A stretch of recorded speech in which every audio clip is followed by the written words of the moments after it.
জনপ্রিয় ধারাবাহিক নাটক ব্যাচেলর পয়েন্ট নিয়ে দর্শকদের মধ্যে চলছে ব্যাপক আলোচনা। বিশেষ করে এখন সবার মুখে একটাই প্রশ্ন, কে হতে যাচ্ছে আতামিয়ার বস। নাটকের সাম্প্রতিক পর্বগুলোতে রহস্যময়ভাবে আতামিয়ার চরিত্র ঘিরে তৈরি হয়েছে এক নতুন কৌতূহল। কেউ বলছেন এবার ইরফান সাজ্জাদী বস হিসেবে হাজির হতে পারেন, আবার কেউ জোর গলায় বলছেন নেহালি হতে যাচ্ছে আতামিয়ার আসল বস। অন্যদিকে অনেকেই ধারণা করছেন নাটকের পুরনো মুখ শামীম হাসান সরকার আবারও ফিরতে পারেন, যদিও পরিচালকের সঙ্গে ভুল বোঝাবুঝির কারণে তিনি নাটকটি ছেড়ে যান। তবে গুঞ্জন উঠেছে কাজল আরেফিন অমি এবার তাকেই চমক হিসেবে ফিরিয়ে আনতে পারেন আতামিয়ার বস রূপে। তবে গল্পের সাম্প্রতিক বাঁক দেখে দর্শকদের একটি বড় অংশ এখন নেহালকেই সন্দেহ করছে বস হিসেবে। কেন নেহালকেই আতামিয়ার বস মনে করছেন দর্শকরা? ভক্তদের বিশ্লেষণ বলছে নেহালি সম্ভবত এই রহস্যের মূল কেন্দ্রবিন্দু।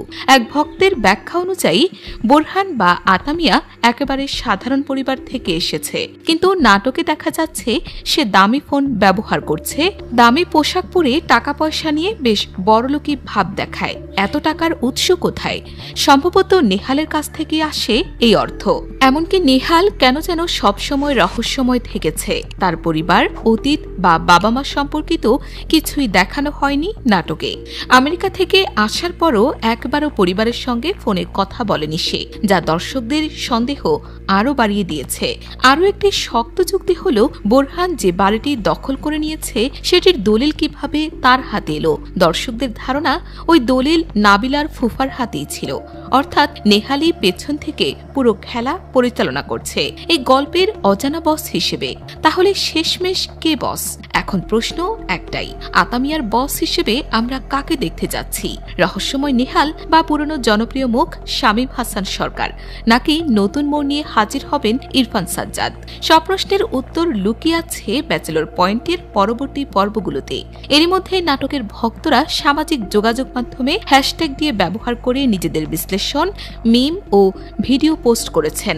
কারো মতে নেহাল ইজ দ্য বস, আবার কেউ লিখছেন বোরহানের পেছনে বস একটাই, অমি ভাইয়ের মাস্টার প্ল্যান। যাই হোক, স্পষ্ট একটা বিষয়, ব্যাচেলর পয়েন্ট আবারও দর্শকদের মনে জায়গা করে নিয়েছে তার রহস্য, হাস্যরস আর চরিত্রের গভীরতায়। এখন সবার চোখ পরবর্তী পর্বে, কে সেই আতামিয়ার আসল বস?